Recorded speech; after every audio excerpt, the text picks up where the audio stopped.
В хозяйствах района приступили к отбору монолитов озимых культур и отращиванию проб в специальных лабораториях. Результаты исследования дают возможность заранее определить жизнеспособность посевов и спланировать мероприятия весеннего ухода за ними, подкормки, обработки фунгицидами и гербицидами, чтобы вырастить высокий урожай качественного зерна.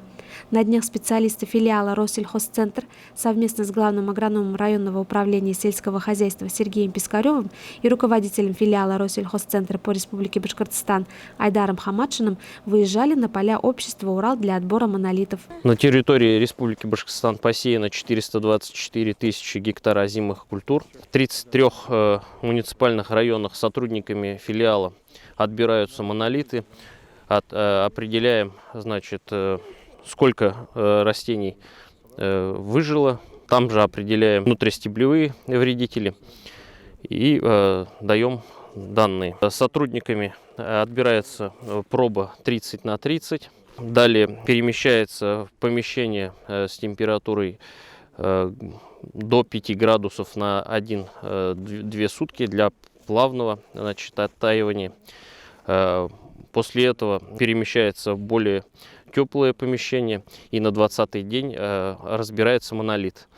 Там высчитывается количество выживших растений и, значит, количество погибших. Это соотношение будет исчисляться на декабрь месяц. Значит, состояние озимых было удовлетворительно хорошее, более чем на 90%. Необходимо сегодня обратить внимание, что погода меняется кардинально. Вот буквально сегодня плюсовая, завтра будет минус 20, поэтому возможно образование ледяной корки, что может привести к дальнейшему выприванию культуры. Площадь озимых в районе составляет 9800 гектаров. Значит, с учетом складывающихся погодных условий в осенний период, можно сказать, что в зимовку растения ушли в хорошем состоянии. На сегодняшний день по хозяйствам берем монолиты, происходит отбор монолитов на сохранность озимых культур, значит, по перезимовке, по скрытно-стеблевым вредителям.